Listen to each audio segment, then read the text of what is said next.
My name's John St Hill. I'm the Deputy Chief Investment Officer at the British Airways Pension Scheme. And today I'm delighted to have the chance to interview Aaron Punwani on behalf of World Pension Summit for their series of board talks. You're in a unique position because you get to see lots of different firms, lots of different types of situations. And I'm curious, do you see any patterns? Yeah, I mean, and it's a very interesting time and challenging time for the pensions industry. So in the UK, on the DB side, we're seeing on the one hand a regulator push for much tougher funding requirements.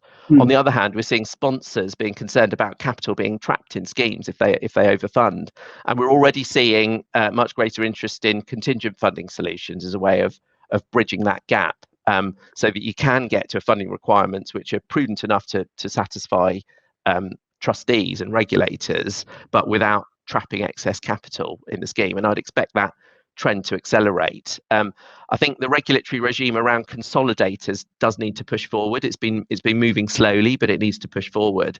And I think whilst hopefully we're through the worst of the pandemic in terms of our day-to-day lives, it will still have some lasting effect on some sectors. And I think the catalyst for regulatory change on things like consolidators could be still to come in terms of the after effects of the pandemic. And I think all of those areas will be quite challenging. It will be difficult for pension fund trustees to know what the right decisions are in their members' interests. But just because it's challenging, I think we as advisors and decision makers of pension schemes do need to embrace that and get our heads around all of these variables to make decisions, because at the end of the day it is all about the members, and it's the members that matter.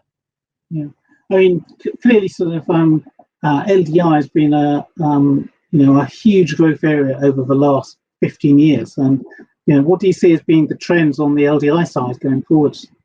Yeah, so I think LDI has been a significant success and is getting more sophisticated. I think people will see LDI as one component of de-risking. So I think people will view investment strategies compared to things like buy-ins and buyouts or longevity transactions as being a series of tools within a menu of options in order to reduce risks. And it's interesting that buy-in and buyout volumes have held up really well, sort of 30 billion or so in 2020, and maybe 55 billion if you include longevity hedges as well. And I think we're probably expecting a similar year for 2021 as well.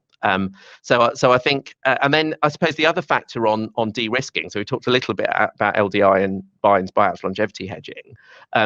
We're seeing that for schemes sort of taking a longer term view, who are sort of much further from being able to buy out, say, they're seeing ESG as being an increasingly important factor.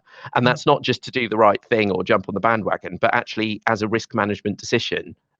So if you're a pension scheme in it for the long term, then decisions to do with the long term sustainability of the investments you make are relevant factors. And we'd sort of very much welcome this. I think given the vast quantum of pension assets there are in the UK, and pension trustees as investors do have the potential to make a real difference. So I think clearly the significant uptick in importance and interest in ESG factors this year will be a really prominent part of risk management processes for pension funds. Aaron Punwani, CEO of Lane Clark and Peacock. It's been a real pleasure chatting to you. I've really enjoyed it.